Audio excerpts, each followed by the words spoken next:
to the TIMFD podcast. Today is my favorite day, and this is where we learn how to make the most of each day, even when life shows up with those unexpected plot twists we didn't see coming. If this episode encourages you, would you please take a second to like, share, and comment? Now, let's find out how today can be our favorite day. Hi, everybody. Hey, we have a special guest here today, and that is Matt Allen. Now, Matt is a lawyer who works for, and I'm going to make sure I get this right, Carlton Fields, and you're basically a class action antitrust litigation lawyer. But now, with that in mind, and we're going to be talking about actually classical education mostly, but I wanted you to at least hear this. So, tell me about Carlton Fields for one. You're a shareholder in that. I don't totally understand that. And then what is the class action litigation, if you can go with that? Sure. So thank you, Dave, for having me. Yeah. Your audience may be wondering why you would have a lawyer talk about classical Christian education, but we'll get to that in a minute. So I work for Carlton Fields, which is it's an AmLaw 200 law firm, one of the top 200 law firms in the country. Wow. I'm a shareholder there, which means essentially I'm a partner. It's a corporation, so there are shares rather than multiple partner ownership. As I said, we have about 350 lawyers or so, and so I don't know how many shareholders we actually have. It's over 100. Okay. So I've been at the firm for 36 years.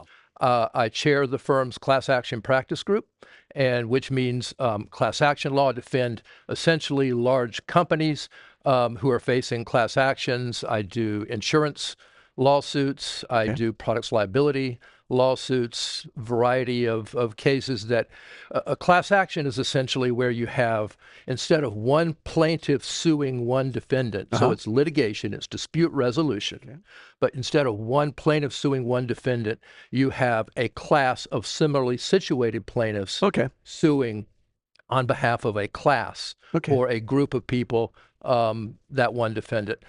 90% of class actions never go to trial. So my job as a resolver of disputes is primarily to manage cases and help the parties come together to find a settlement, if that's possible. Or to win. We want to win too, to be sure. Don't Lawyers want to win. We want to win. Sure. That's right. Absolutely.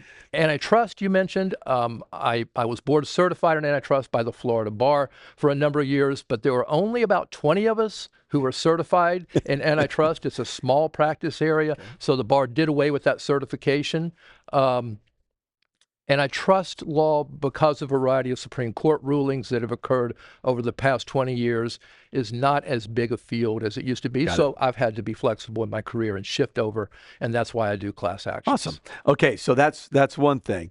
Where did you go to school as far as your education for law school? Yeah, sure. So I was actually a psychology major in college at the University that from lawyers of Tennessee. A lot. Interesting. Yeah, well, it's funny because I had the benefit of taking some psychology classes from a professor who was candid with us and said, you're learning all these theories about cognitive behavioral therapy, Freudianism. None of them work any better than just talking to a friend, and that's free. And so I immediately shifted over to law when I heard that. And so I went to Vanderbilt Law School in Tennessee. Tennessee. Yes. Met my wife there. Wow. She was, Connie was the youngest person, at least at that time, to enter into Vanderbilt Law School. Oh, so she went through law school too?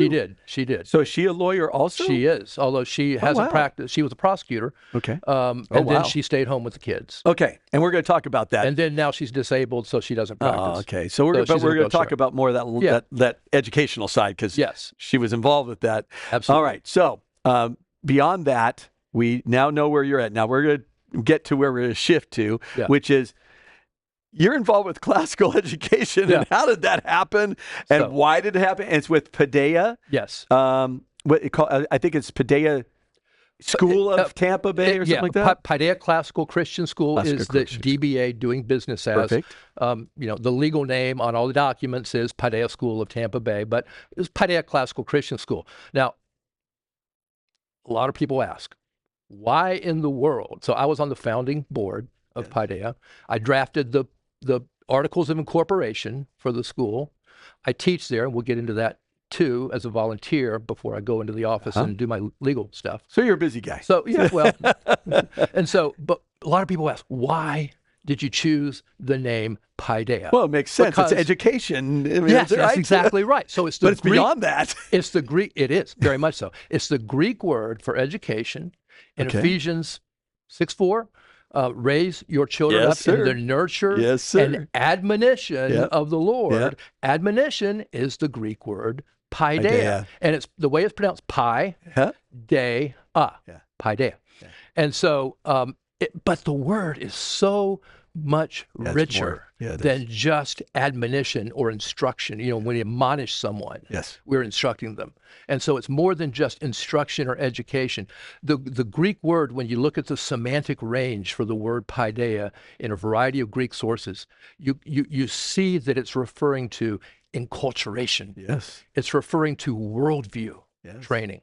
Yes. And so that's what we're all about at Paideia, is not just very narrowly educating, teaching, you know, reading, writing, arithmetic, the core academic concepts that create competency.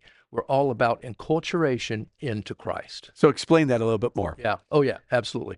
So, because you have lots of notes, and I can't wait to get through all this stuff. And so, for your those watching and listening, Amy Coney Barrett, who was who's on the Supreme Court, she came to her confirmation hearings with just a legal pad that was blank. Yeah, because they asked her that. What's on your legal pad? What's on your legal pad? And said nothing. Yeah, I'm not Amy Coney Barrett. I don't have that kind of ability. So I've got some notes, and I'll get back to my story in a minute. But let me start with why Paideia and what it's all about, with some questions that every parent ought to be asking when you are faced with the question, how do I educate my children? Okay. What is the goal?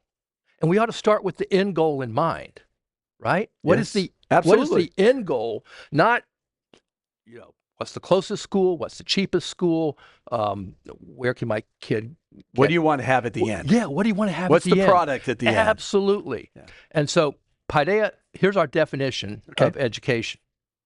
The cultivation of wisdom and virtue by nourishing the soul on truth, goodness, and beauty, so that the student may glorify God and enjoy him forever. Wow. That's the end goal. That's what we want.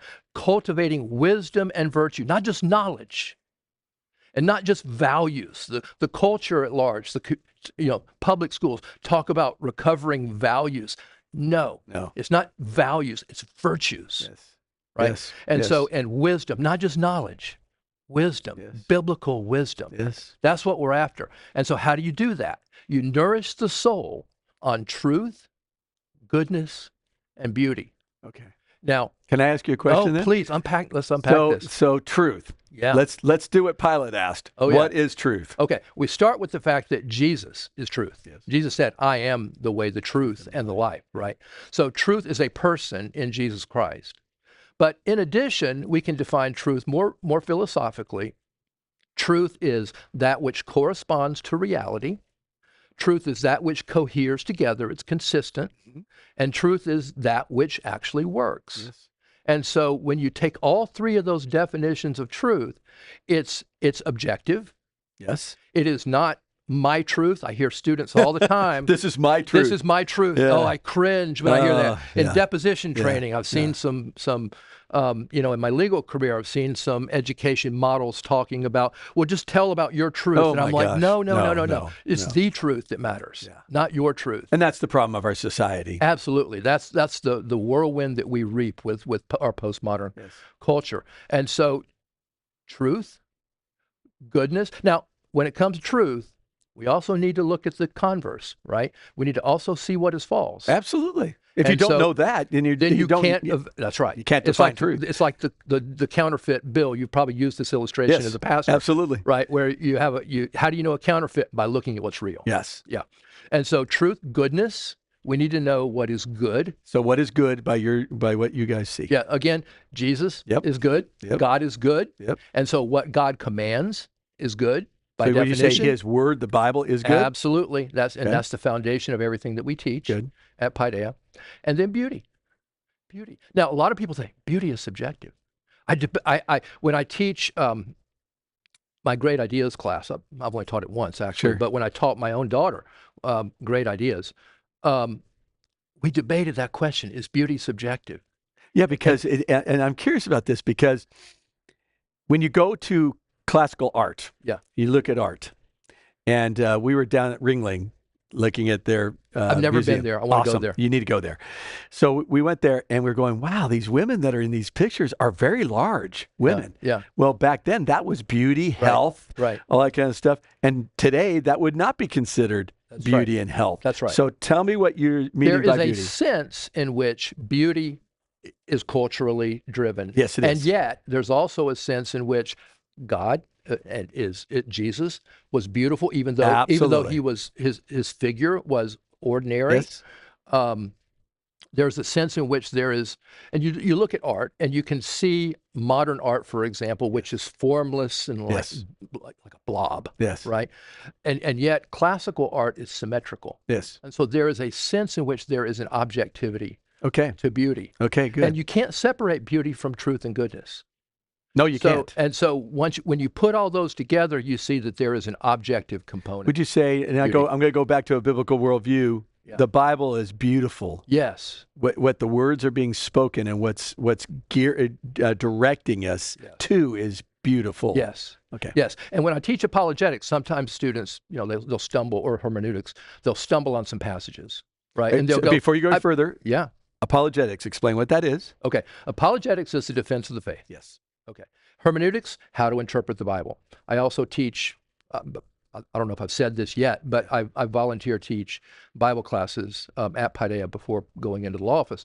And so I teach a 3-year cycle of hermeneutics, Bible doctrine, and apologetics. Excellent. And so Bible doctrine is essentially putting together, ordering the doctrines of the Bible. Yeah. And there are a host of doctrines, from the doctrine of God, theology proper, who God is, his attributes, his works. The Bible, we start out in that class teaching about the fact the Bible is inspired. Yep. It is inerrant. Yes. And we talk about the canon. Yes. We even talk about the Catholic books. Yes. And the Apocrypha, why they're not there. Yeah. Any event, I've gotten way off course. No, keep going. So the question that students need to ask, going back to your original question. So the question is, what is my goal? And I hope that when parents evaluate schools, they're going to look at that question, what is my goal, from 4 separate dimensions. Yes. The first is biblical literacy. Okay. All right. So what does this school do to promote my child being virtuous and wise and glorifying God and enjoying him forever? Being biblically literate. Second, academic literacy. This is the nuts and bolts of what you think a school is all about. Yes. Right? So is the school competent or the school system competent in teaching children the facts and the ordering of the facts that they need in order to be a successful, to be a wise and virtuous person? Third, cultural literacy. Yes. What does the school teach about America?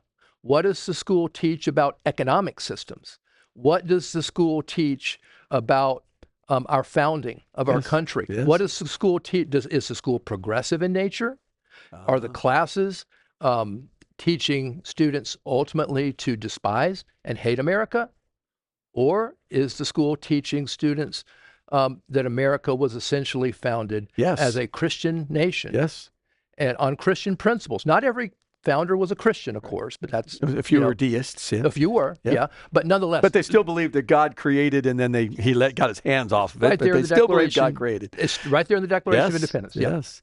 Matter of fact, we just finished a series called Biblical Worldview, where I had some of my elders teaching on it, and what you're just talking about there is what we brought to the church. Yeah. So yes. So a lot of families, when they're looking at kindergarten, they don't think about this issue of cultural literacy, because at the kindergarten level, typically in your neighborhood school, public school, you don't really face issues of anti-Americanism, although you might today. It's creeping in. I know that in New York and California and you will. Absolutely.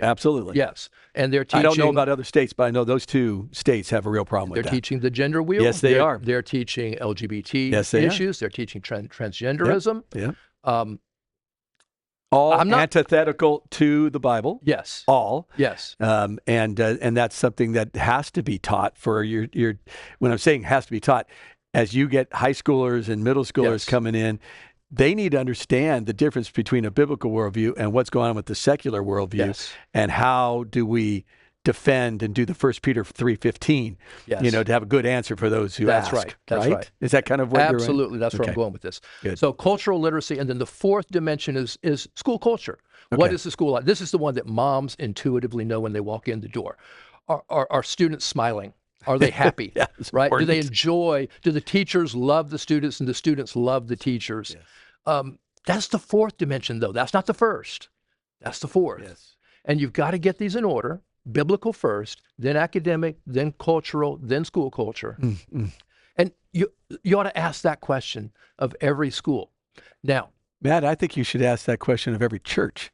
Oh, yeah. I'm going to be watching this over again, taking notes, or if you have the notes here, I can grab, because you have that there. Yeah. Because I need to talk to my leaders and say, hey, this is a format that we need to look at with our church. We already have it, but we don't have it centered like this. So I love that. Let me give you an example from a church perspective. Yeah.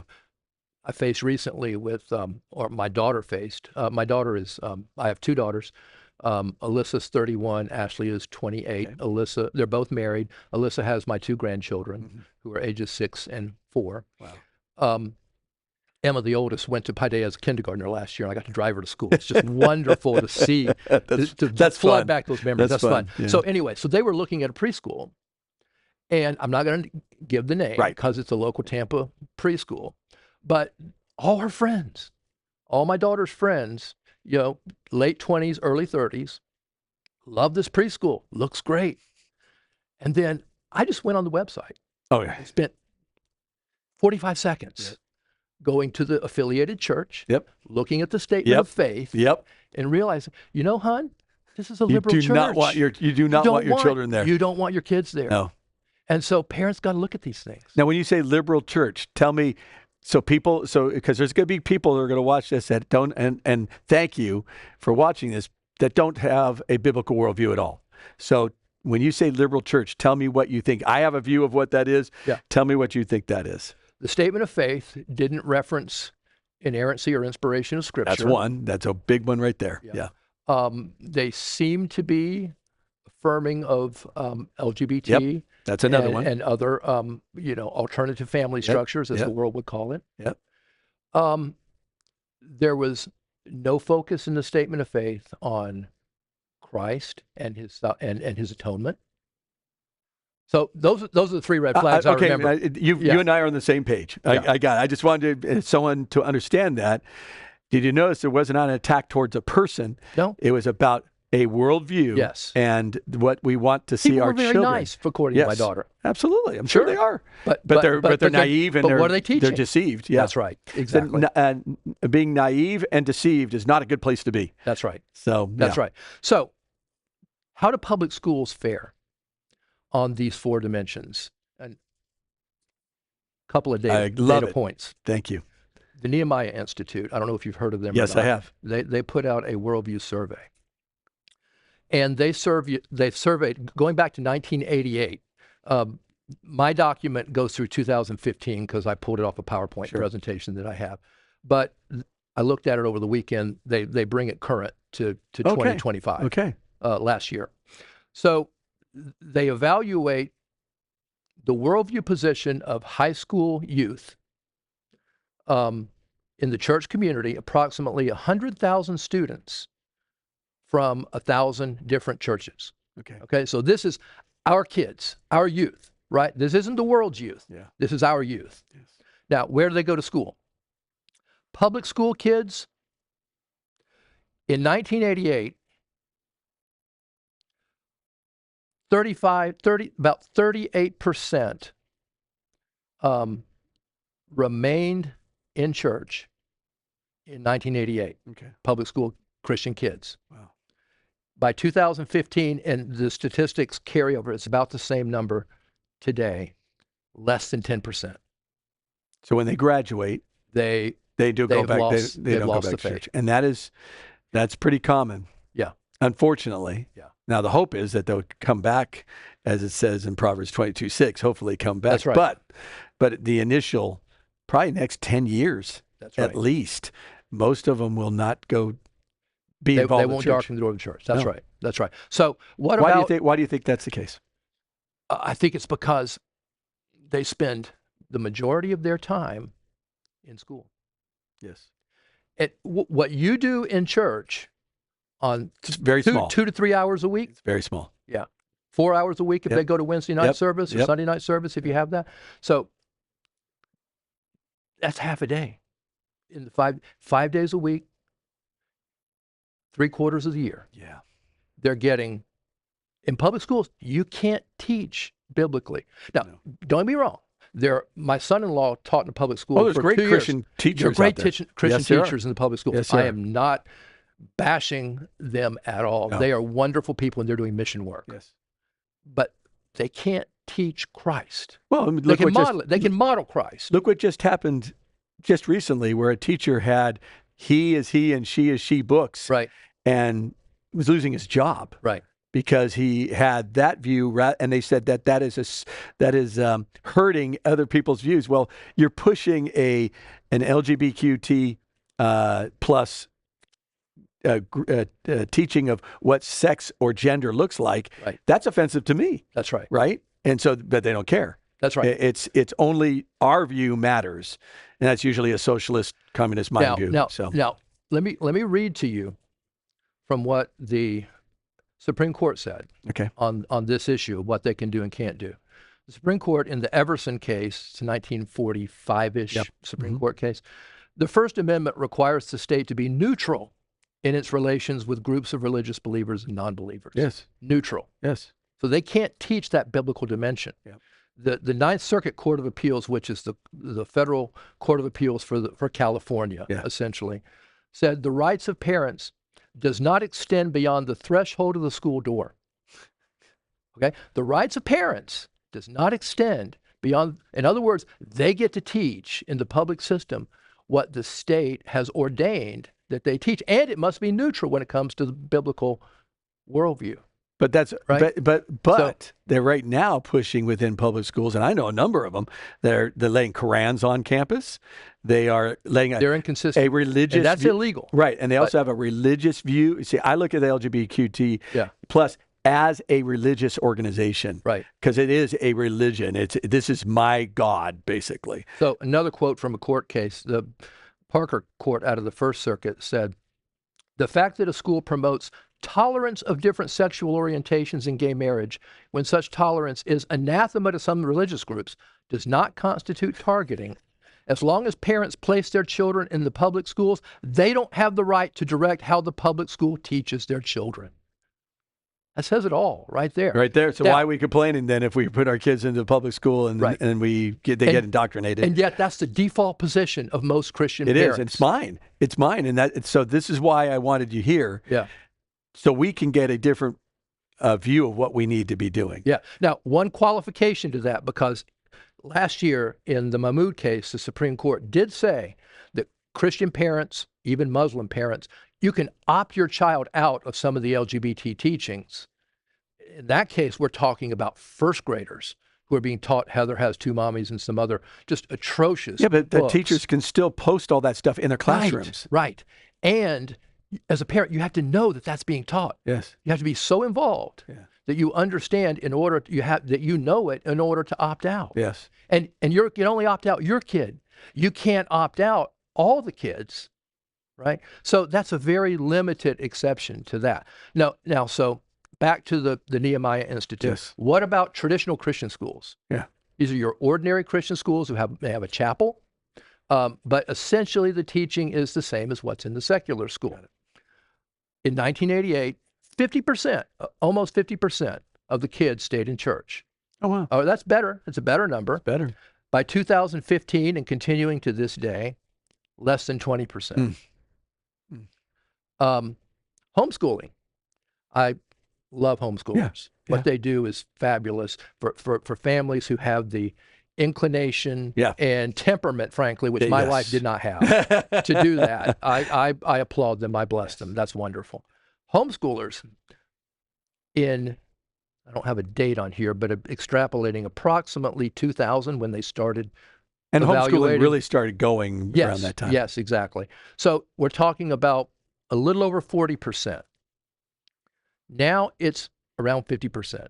Okay. Stay in church. Okay. That's only 50. That's only half. Yeah, it's only half of them. Now, biblical worldview Christian schools. Yes. Schools who adopt a Paideia, a Christian worldview, an enculturation. 70% remained in church in 1988, and the numbers are around the same. The numbers haven't really fluctuated. Okay. So obviously there are a few who don't. Yes. 30%. Absolutely. And that's true at Paideia. That's true. True in the human race. Absolutely. Absolutely. There's another study I want to cite for you. This is called the Good Soil Study. It was sponsored by ACCS, which is the accrediting body for Paideia, the Association of Classical Christian Schools, in conjunction with Notre Dame University. Oh wow! Okay. And they did a survey, and they asked the question: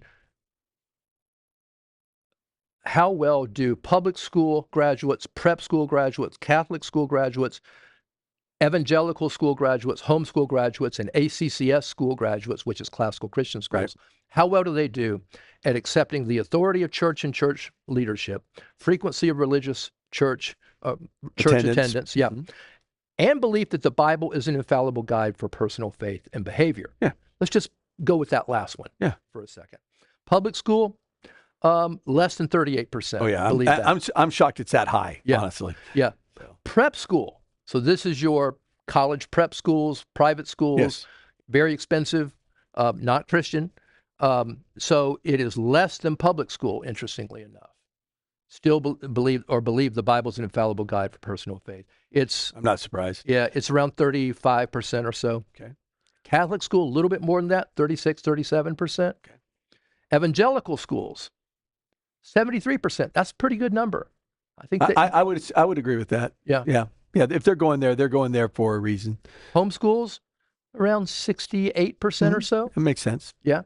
ACCS schools, 75%. Wow. Okay. So similar numbers for accepting the authority of the church and frequency of religious school attendance. Now, what about the academic dimension that I mentioned? Mm-hmm. How well prepared for college are these kids? Big difference. Yeah. So public schools, you're talking about 50%. Okay. That's probably generous, I think. Perhaps. I think so. Yeah. Prep schools, you're talking about 68%. Makes sense. Catholic schools, a little higher than that, 70% or so. Yep. Evangelical schools, about 55%. Yeah, it drops down, I'm sure. It does. Homeschools. And I think why is because they take a lot of people in that their kids may not have been able to make it over in there, and they're trying to help them, and that drops that down. That's right. Homeschools, you're talking about just a little over 50%. Okay. Same kind of thing, I imagine. Same kind of thing. ACCS schools, these are classical schools, classical Christian schools, around 80%. I would believe that. Yeah. And I can attest to that with my own children. I taught at a school. They were ready for college. I taught at school in California. Much of what you guys are talking about here, I actually taught one of the Bible courses that they had there, a lot like what you were doing. Yeah. And high percentage, people that were non-believers wanting to come to the school because they saw the SAT scores and they were out of control, and ACT scores. So I get that. That makes sense. Now, but you have to be positioned as a school to do that, to say we are going to make sure this is a central point of who we are as a organization. You have to be intentional. Yes. And I think that's the issue with, why do parents not think about these things? They're just not intentional about it. They're operating on autopilot, I think. Well, yeah, because there's a couple of things that give you example for us. And I'm a pastor of a church, don't make a lot of money. So we were looking at public school, private schools, and we're going, man, I would really like to do the private school. We did homeschool. We did homeschool for 1 year, and Tanya just went, this is rough. But our youngest daughter, who was going through that, when she was in 6th grade, she had a reading comprehension that was college level. She was she could break down sentences, but when she went back to public school, they didn't do any of that. Right. So it's like she was sitting there going, "These people don't even know what they're doing," you know. let me tell you something. This is just amazing when I see it. So, Paideia's, I think it's second, third grade. Roughly those grades, they do this thing called a sentence chant. Okay. And so they break down. I can't do the whole thing. I don't. Right. It's been too long. I don't remember it. It's something like a sentence is complete. When 5 simple rules, it meets. Has a subject, and a verb, and I can't remember the rest. I love but it that. breaks down the parts of a sentence into subject, verb, object, prepositional phrases, and you can just give them a sentence, and they're able to do that and fill in the parts of speech. It's remarkable what these kids can do. So let me tell you my story and how I came to be passionate about this. It started as a lawyer. As a lawyer, right. Not a professional educator per se. So it started out in around 1997 when my oldest daughter Alyssa was 3 years old. She was a talker, no verbal filter. Everything she thought came out of her mouth, drove my wife crazy. So I came home one day and she was thumbing through the yellow pages back in the days when we had phone books. I remember that. Yeah. And so she was calling schools.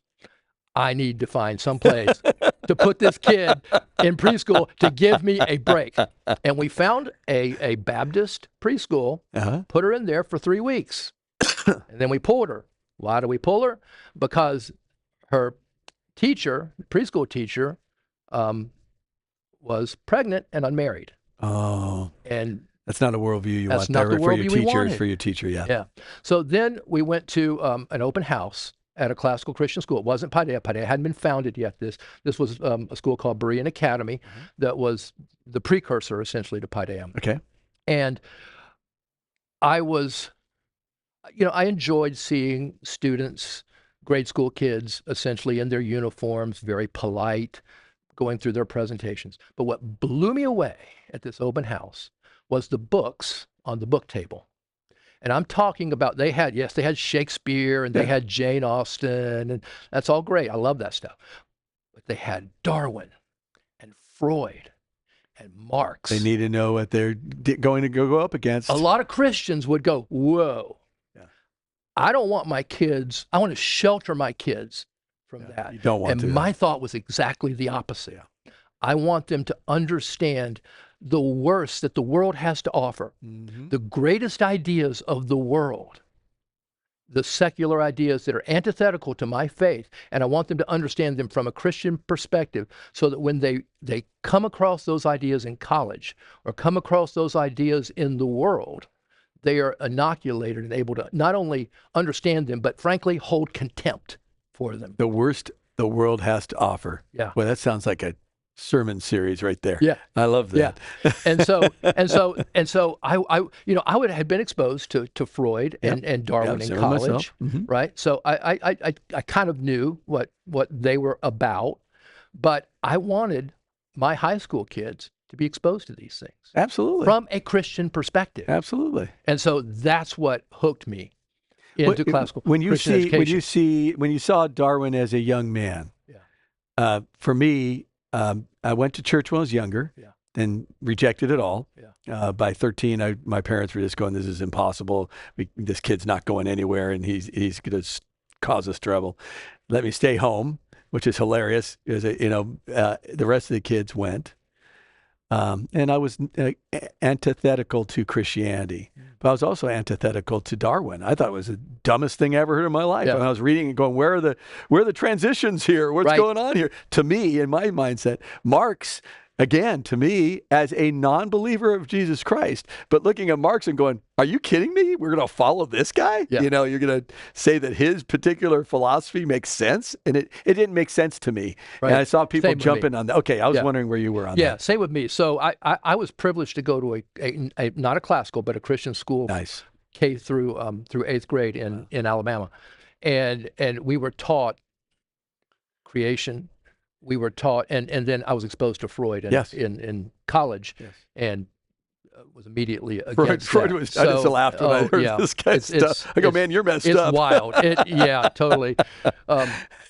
So I remember being in, I don't know, 6th or 7th grade and actually giving a speech on creation against Darwin. That's awesome. So, love that. So I already didn't believe those things, but I wanted my kids to be exposed to That's great. From the right perspective. Yeah. So then we put our oldest daughter in kindergarten at the classical Christian school, and she was taught to read using phonics.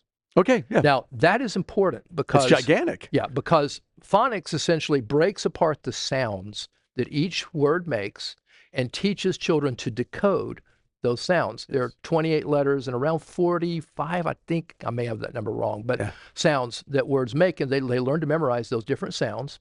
And so, cat, you learn C has two sounds, and S. And then A has, I think, 4 different sounds. Yes, it does. And A is the short one, and then T. And so they learn to read. And I'm seeing it with my granddaughter now. She's learning how to read in last year in kindergarten and continuing in 1st grade. And I see her over the summer sounding out the words in these books. And public schools don't do that, though. No, they don't. They use, and I didn't when I was in school. So we use something called the whole language method. That's the Dick Run, the Dick and Jane books. Yes. You may remember those from your own school days. Yes. And public schools typically use the whole language method. Some try to mix in some phonics because there's been some political pressure. Well, the whole is not working. No, it doesn't work. Mississippi went back to phonics. Yes. I don't know, 10 years ago, something like that, maybe even shorter than that. And they were 48th in reading. They're now in the top 10 in states. So now Ted Cruz and a liberal senator, I forgot his name, but the two of them are actually bringing something through right now in the Senate to try to say phonics needs to come back in all schools. They should. Nationwide. Because the empirical study shows how much better it is for the kids to do that. Yes. So crazy. I was blown away by that. And I remember listening to a lecture by a pastor and educator named George Grant, who essentially was saying, look, classical Christian education is the way that students learned for centuries, from the Middle Ages all the way through the beginning of the founding of America and into the 19th century. And it was only with the advent of progressivism that essentially those modern non-classical theories took over in public schools. And obviously Christianity, left the public schools starting in the 1940s and 50s and forward in time. That was sad. But this is the way that children learned for centuries. And we were robbed. I know. We were robbed. And so that was my thought going into it. And I was just blown away. And then as my daughters continue to progress in their education, they learn the sentence chant, they learn the history timeline, where they start with creation, fall, flood, nations, and they learn these hand motions, and I can't do them. But I got to get you a video of the history timeline. I would love to see that. It's fabulous because they go all the way through history and they intersperse biblical history with, the history of Egypt and Rome and Greece and going into the Middle Ages through the Reformation. Historical timeline, that's what they call it. And it's a song? The history timeline. It's history a chant. Timeline. It's not a song, it's a chant. History timeline chant. And so I'll look it up. I do remember this, the sign language, the hand motion for Martin Luther, 95 Theses. Yes, that makes sense. Nailing the 95 Theses onto the wall. And they give the date. So they do the date. Way. Yeah, they do the date and then the hand motion. Wow. And so they go all the way through, I think, 9/11.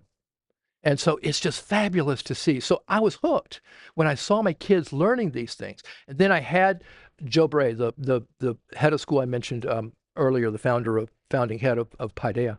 I had him over to my house, he and his wife, and I asked him, what is your goal? What are you trying to accomplish with this? And he paused for a second, and he said something I will never forget. He said, I want to save Western civilization one child at a time. Wow, I love that. I want to save Western civilization one child at a time. And so I was hooked. I decided, okay, right there, I've had some theological training.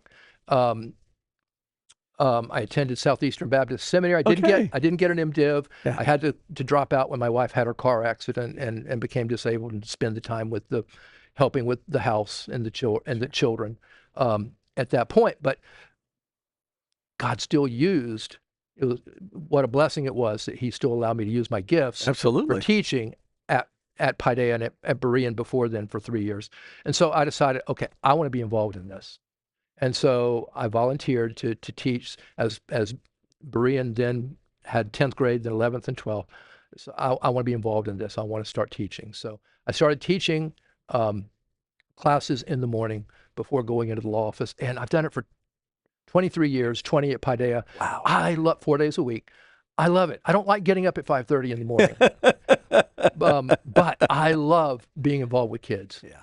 And so I saw it when the younger grades with my kids as they were young, and then growing up, I had the privilege of teaching my own children Bible for 3 years for one, 2 years for one, and then great ideas with the other. And it was such a blessing to be able to be involved in their lives at that level. So that's how and now I'm on the board at Paideia. Right. Mm-hmm. I've been on the board, or an emeritus member of the board, which just means I'm old. And so for 20 years, I'm the president of the board right now. Okay. And I will tell you, if I had to do it over again, I would mortgage my house if I had to. I would sell my house if I had to, in order to make sure that my kids had a classical Christian education. Wow. Now, your folks watching and listening may be wondering, okay, you've been talking all around this for however long we've been going here. What is classical Christian education? Yes. Right? That's important. We need and that is a big one. Yes. Yeah. So, okay, start with Christian, because that's the most important aspect. Yes, it is. And there are really 5 principles involved in the Christian element. So go back over the phrase again. Classical Christian education. Okay, so we're looking at 3 words. We're going to look at 3 words. Yeah. Okay. Education, we've talked about. Cultivation of wisdom and virtue by nourishing the soul on truth, goodness, and beauty, so that the student or the graduate may glorify God and enjoy Him forever. Right? So that's the education component. Enculturation, Paideia. Yes. Christian, 5 principles. The first is parents are responsible for educating their children. It's not the state. It's not the church even. No. It's the parents. Right? Second, fathers are the God-ordained heads of the household. Absolutely. And they need to take an active role in educating their children in as much as it is possible. Yes. I recognize there are families where you have divorce situations, single-parent families, where fathers are not in the home. But if the father is in the home, the father should not be passive. No. Father needs to be active. He needs to be the spiritual leader of his home. Absolutely. All right, third principle. The role of the school, contrast this with the public school that we talked about, where the rights of parents stop at the door. Mm-hmm. The role of the school is to be, here's a Latin phrase for you, in loco parentis. Okay. In loco parentis, in the place of the parents. That doesn't mean we usurp the place of the parents. Right. It means we come alongside the parents, we support the parents and the role of education that's happening in the home. Yeah. That's what the school is supposed to do, to assist, but never to usurp the parents' role. Makes total sense. That's what the school does. It's supposed to do. Absolutely. All right. Number 4, every subject must integrate the Word of God into its teaching. Yes. Every subject. Absolutely. Literature. Mathematics, everything. Absolutely. I agree. Mathematics is logic. It is God's Pascal. It's pretty simple stuff there. It's God's ordained logical order of reality. Yes. Science, obviously. Creation. God is the creator. Yeah. And the we can talk about God's revelation in Scripture, but God also has a second book, the law of nature. Yes, it is. Right? Or the natural revelation, general revelation. You'll see God in it. Absolutely. And the same God. Yep. He doesn't speak with a forked tongue. No. He speaks the same in Scripture as he does in nature. That's right. Right. Yeah. So I mean, just microbiology, just looking at the cell itself and breaking it down all to the very little, smallest parts of it, the mechanisms involved with that. That is a creator who put this all together. You may know and the designed name of this. It all. There's a film out, a documentary out that is. It's less than a year old. The story of everything? The story of everything, yes. It is wonderful. I don't know if you've seen it yet or not. I'm going to. I tried to get my wife to. She goes, David, it's too much for me right now. And I went, okay, I'm going to watch it. So I can't wait to see it. Highly recommend it to everyone who is listening. Matter of fact, I would love to see how I could get it at our church and do it at our church. It's fabulous. Yeah. So the story of everything. So every subject integrates the word of God, and all knowledge comes from our God who is sovereign. Yeah. Right. So, and the fifth point of the Christian element is God's word is the standard. It's the standard in reading. It's the standard in understanding and enjoying the world's great ideas. And so we apply God's standard. So we use the great books of the Western world as the core curriculum in the high school years. But we teach those things, those books. We teach the Odyssey. A lot of talk about the Odyssey right now because of the Christopher Nolan film, big right? movie. It's not even close to exactly how the book was written. That's what I understand. I haven't seen it yet. The end is the complete opposite. Yeah. So it's kind of woke on that end. But it's amazing how they did the thing. Yeah. It's pretty crazy. Yeah. So I haven't seen the movie yet. I intend to. But for those of you who have seen the movie, go back and read the book. Yeah. Yeah. Go read. And don't get a really old translation like Alexander Pope, which you'll find in the Barnes & Noble edition. Go get Fagles. Go get Fagles. Fagles is better than Emily Wilson, who is woke. Okay. Get the Fagles edition. Read the Odyssey. Read the Iliad. But we talk about those things at Paideia from a Christian perspective. Excellent. So Odysseus. Yes. Odysseus did a lot of stuff that we, as Christians, we don't agree with. No. We would condemn as sin. Yes. Right? Yes. And he had double standard, frankly, toward fidelity to his wife. Yes, he did. But we talk about that. We talk about that from a Christian perspective. Yep. So we read the Iliad, we read the Odyssey, we read Dante's Inferno, we read Milton's Paradise Lost, we read Shakespeare. We do Shakespeare plays. Oh, yes. Yeah. So God's standard is, or God's word is the standard. Now, that's the Christian element of what it means to be a Christian school. Classical. Paideia and other schools organized the same way, are organized around the medieval trivium. It's a Latin word. It refers to 3 of the 7 liberal arts. Grammar, facts, rules, memorization. So memorization, Is that important? Yeah. It's kind of gigantic. Let me tell you something. So young children, our grammar school is K through 6. Okay.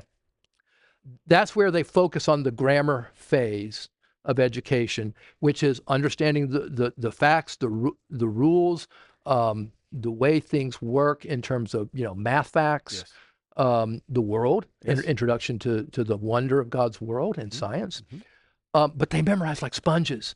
They can memorize so much. Their minds are made that way. They're not yet hardened like they are when they get older. So we teach them poems. They memorize poems. They memorize the history timeline that we talked about earlier. So that's the grammar phase. And then there's the logic phase, which is, and logic was the second of the 3 liberal arts in the trivium. Logic, middle school kids, 7th, 8th grade, 9th grade, 6th grade, there's a transition. They're naturally, I think we can all agree, argumentative.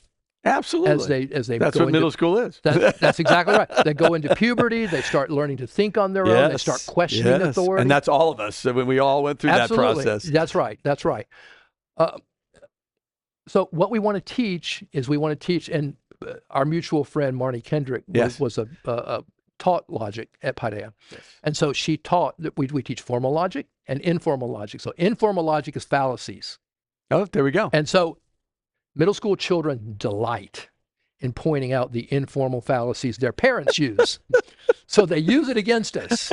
And we're going, oh, man. But secretly we're going, yes. Yes, that's a good thing. Yeah, and Marnie is another former lawyer. Yes. And worked with the Stanford graduate, Stanford graduate, very brilliant, wonderfully loving person. You would not know she has that background at all. Absolutely. Until you start talking to her. And you then go, wait a second. Immediately, wait. Whoa, you're talking over my head. Exactly.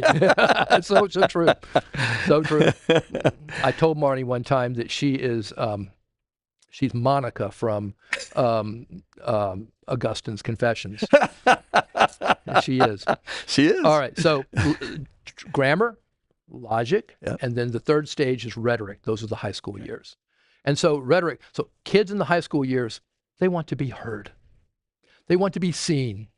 They want to communicate their ideas. Yeah. So we teach them how to do that. We teach them debate.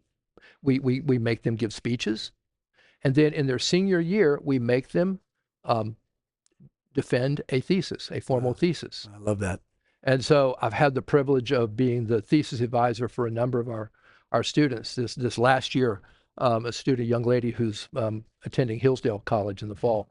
And so her thesis was about C.S. Lewis's That Hideous Strength, part of the Space Trilogy. Yes. And the role of, and Lewis's views on authority and in dictatorships. And so she analyzed the political structure of the NICE, which is the evil organization in that novel.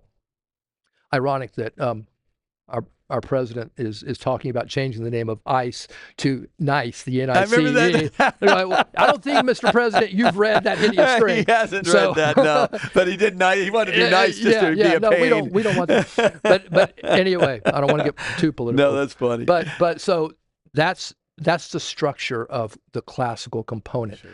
Grammar, logic, and rhetoric. And we do it in that order because that's the way children's minds naturally work. There's a psychologist named Piaget who talked about that, there's a way that children learn. Okay. And so we don't want to reverse the order. Like a lot of public schools, what they'll do is they'll want to teach critical thinking in third grade. It makes no sense. And then have massive memorization in high school. Yeah. No, it's opposite of what you need to be doing. It's the opposite. It's the opposite. Yeah, I would agree. So it's age specific, but it's time tested because these are the liberal arts. There's four more that make up what's called the quadrivium, which is you add math, geometry, music, and astronomy to that. And that's how people were taught for centuries using this approach. And of course, our schools also teach math, science, and music. We don't avoid those subjects, but we teach all of them according to the logical order of the trivium. Wow. And so the goal is to recover those lost tools of learning. And so you may have heard the expression, we don't want to teach children what to think, we want to teach them how to think. That's not quite right. We do want to teach them what to think. We want to give them core concepts and ideas. We do. But we also, more importantly, I think, want to teach them how to think. Yeah. Well, you want to do both. You want to do both. You want to know what to think, And that's the grammar, right? That's the facts. Yes. But we want to teach them how to think, how to order those facts in the right way. So you can be logical in your conversation. Charlie Kirk was that kind of person that could do that. Yes, I get that. Yeah. So as a young man. So Paideia is in Temple Terrace. We are located on 56th Street. Okay. We've been housed at Belmont Baptist Church for the last 20 years. We have around 75 to 80 kids enrolled right now. We're K through 8. We're the only accredited, I say K through 8, K through 12. We're the only K through 12 school, accredited classical Christian school in Tampa. Wow. As I said, we've been around since 2006. You say it's because it's harder to put together and get the right people to be able to do this type of school? It is because you have to have the right people to do it. You do. It's a challenge. Brilliant people. You do have to have. Right. Brilliant people who are willing wise, to work. Who are godly people. Who see this as a ministry. Yes. That aren't looking for a lot of financial, it's just not a lot going to be That's there. right. Because,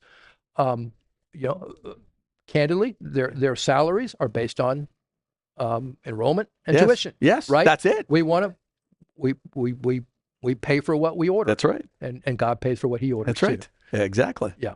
So the only one in this area. There are, I think, 2 other classical Christian schools. They're not K through 12. Okay. Yeah. Okay. So there are other ones for younger kids or older kids, something like that. Younger kids. Okay. So you guys are the only ones that go all the way through. All the way through. Gotcha. And I've had the privilege of teaching. I've never counted the number of kids, but I've taught every kid that's graduated from Paideia. Wow. In 10th, 11th, and 12th grade. Wow. And it's such a blessing to see. It's encouraging for our future. Now I have a question for you. When it comes to, you're a lawyer. Yeah. That means you're a busy person. Yeah. And you said this is a ministry for you. So you believe this is a true ministry because you wouldn't be doing it if it wasn't. I'm a volunteer. Right. Yeah. That you're giving your time for this. What would you say to others who may have your background, who do have this classical background to them. What would you say to somebody that says maybe they're retired, but they want to give that kind of time and have that education and what would you say to that? Come join us. Yeah. Okay, good. That's what I want to say. Come join us. So I don't know if you are a fan of Lord of the Rings or you've seen the movies. Yeah, of course. So the great... I got to sit in the pub where C.S. Lewis and Tolkien sat. I got to study over Oxford for a summer. My youngest daughter did that. There we go. And so I sat there, took a picture of being. Hey, I was so jealous. I was so jealous of her. And the bookstore and the library, the Bodleian Library. Yes. Oh, it's fabulous. So, but remember the scene in I think it's Return of the King. Okay. Where in Gondor they need help. Yes. And so they light the beacons. Yes. They light one beacon. And then there's a watchman. Yeah. Right. And then he sees that beacon lit, the fire. And then over the mountains, there's more beacons. Yeah, they start lighting. And so lighting all the way through. Yeah. So that's the way I see classical Christian schools. Okay. Right now, we are beacons. We're beacons of light. But the more we grow as these schools, the more they develop, the more we have graduates coming out of these schools. Keep in mind, the modern classical Christian school movement has only been around since the 1980s. Wow. So what happened was a woman named Dorothy Sayers, who was an English playwright, friend of C.S. Lewis and Tolkien. But she wrote an essay called The Lost Tools of Learning. It was actually a speech that she gave back in, the 1940s or 50s. Okay. It eventually got republished in the 1970s in National Review. An Idaho pastor named Doug Wilson read that essay and said, I want to try that. Because her essay talked about the trivium. It talked about the 3 levels of learning and how. Mm-hmm. And then at the end of the essay, Dorothy Sayers said, but of course, no one's ever going to do this.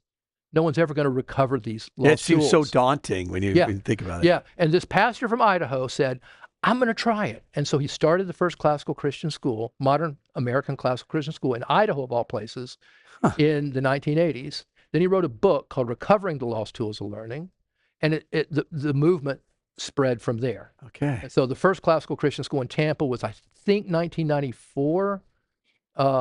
That was the Berean school I mentioned earlier. It's no longer in existence. Paideia has been around since 2006. But that's what we want to do. And the movement is, let me find my note page on how many schools there are in this movement. So there are 532 member schools of ACCS, the Association of Classical Christian Schools. Let me give you perspective. In 2010, there were around 140 classical Christian schools in America. By 2023, so this is just 3 years ago, there were more than 700. Oh my gosh. The Heritage Foundation, I didn't know this until this weekend. The Heritage Foundation just created a classical school database. It shows there are nearly 900 classical schools overall. So it's These escalating. are not just ACCS schools, there are other but it's escalating. Exactly, it's growing. And you think it's because of let's just be honest, the failure of what's been going on in the educational system. Yes, the failure and the fact that it works. Yes. There's enough data out there from the Good Soil Survey that I mentioned earlier. The data's out there because we've had graduates since the 1980s. Yes. My oldest daughter graduated in 2013, my youngest in 2016. Yes. I can say from personal experience, I know it works because my kids were so ready for college. So my youngest daughter is a lawyer. My oldest daughter is a Latin teacher and now stay-at-home mom. But they were so ready for college that college was easy for them after Paideia. It works. It works. Wow. And it's tried and true because it's not something that's new. It's not something that's experimental, even though it's only been around in America since the 1980s. It's recovery of something that's very ancient. And that's what makes it so attractive. Well, another question I have for you, it's 58 minutes, but I got to ask. So you've done this as a lawyer, teaching these courses. Your wife got in an accident. What happened with that? You kind of just said that. So tell me what happened there. So in 2001, she was in a car accident. Okay. Just one of those things where she happened to look down, car in front of her, slammed into the car. Oh. Didn't think anything of it at the time. Okay. couple months later, she was sore. Couple months later, she went to grab this huge bag of rock salt to put in our water purifier. At the time, immediately she knew something what was wrong. So she had back surgery. Essentially, her lower back has the L3, L4, 5, and S1 probably. S1, yeah, is essentially crushed. The surgery was not as effective. It's not usually very good. Was she put into a cage or a metal cage, or they lambectomies? They took out the. They didn't really take anything out. They just cleaned up the mess. The mess. And so, it's been a deteriorating situation since then. So at that point in time, my oldest daughter was in first grade. Mm-hmm. My youngest was in or kindergarten. I think my youngest was 2.5. And so we've been dealing with this for, long years, but it's degenerative. So she's now to the point of using a wheelchair. And that's just, we talk about this frequently, how we wouldn't have it any other way, because God has taught us a lot about suffering. Yes. He's taught us a lot about his sovereignty. Yes. He's taught a lot about his goodness. Mm-hmm. There have been moments, don't get me wrong. Oh gosh, yes, yeah. We've had our struggles. I get it. Through that. Nonetheless, I can say God is good, and he's all the time good. All the time. Yeah. Okay. I love hearing that because when people go through difficult times, what have you done and your wife has done to keep looking? I call it gaze at God, glance at the problems, the gaze glance principle. How do you keep yourselves gazing at the Lord and not look at this problem and make it bigger? She's better at that than I am. Okay. That's normal, by the way. Yeah. That's normal. Yeah. So, she's the one suffering. Yes. I'm suffering vicariously by watching her. Yes. But she's the one suffering, but she has such a joy. I'm not going to compare her to Johnny Erickson Tata. Yeah. But, she has such a joy in the Lord, and it's from prayer. Okay. She has no choice. That's what I'm saying. What are the things? What is she doing? She does the Psalms. Okay. Prayer. Yeah. An understanding of God's sovereignty. Yeah. And his goodness, even in the midst of suffering. Yeah. And to keep that in your head. Constantly. Yeah. We have to preach. We preach the gospel to ourselves all the time. Yes. And so we have to continually do that. Well, this podcast is called Today is My Favorite Day. I went through 2 back surgeries. I understand the surgery issues and being in a walker. Yeah. I went through cancer. Yeah. And it almost got me in 2013. I was in a really bad place. But when I was in the hospital, I just started saying, today is my favorite day. And my wife went, well, why?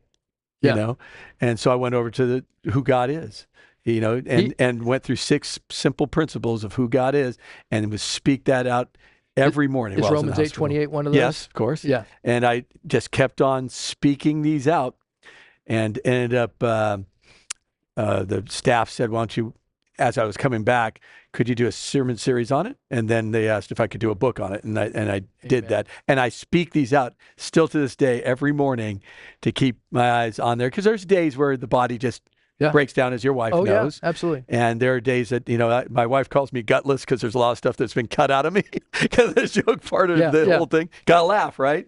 Got to laugh through it. Absolutely. And so I was curious about how she makes today her favorite day with God. And it's through prayer. Yes. The Psalms. Yes. And keeping her eyes focused. Ephesians. And Ephesians. Yeah. Okay. And that's what I want to know. I want people to hear different views on this. And look, it's not just when you're suffering a calamity like that or cancer like that. We are dependent on God every single day. Yes. When I walk from my parking garage at work to the office, I pray every single morning, Lord, help me to be your servant. That's right. Help me to serve my clients to the best of my ability and to serve you and glorify you in everything that I do. In my job, I do that when I teach. Yeah. I do that in everything because I know I am weak, right? But he is strong. He's strong. And there's the key. So I want you guys to think about that. When you're going through difficult times, remember there are people who have gone through difficult stuff as well. All of us don't know. We can only put our feet in your shoes. we don't know exactly what that feels like, but we do know what our pain feels like. And what do we need to do? We need to keep on looking up to Jesus. Amen. And when we do that, today can be your favorite day. Thank you, Matt, for doing this with us. I appreciate that. And my hope is that many will look at this. Can I add one more thing before we close? Please. So I would encourage folks, if you're interested in classical... The camera right over there. Okay. Yeah. If you're interested in classical Christian education, call Paideia, call the school. The website is paideiatampa.org. Yep. Or the phone number, 813-988-7700. Call the school.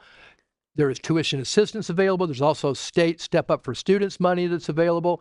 Covers 3/4 of the tuition. So there's no financial excuse anymore. That's great. It's available for you. So call the school, check us out. Awesome. And we're going to put all that on the notes, so you'll have we'll make sure we get all that taken care of. Thank you again. Guys, today can be your favorite day if you keep on looking up to Jesus. Have a great day. Thanks for hanging out with us today. The views and opinions expressed are those of the hosts alone. TIMFD is produced by the awesome Alex Korn. And until next time, have a great day, stay grateful, grounded, and growing in Christ.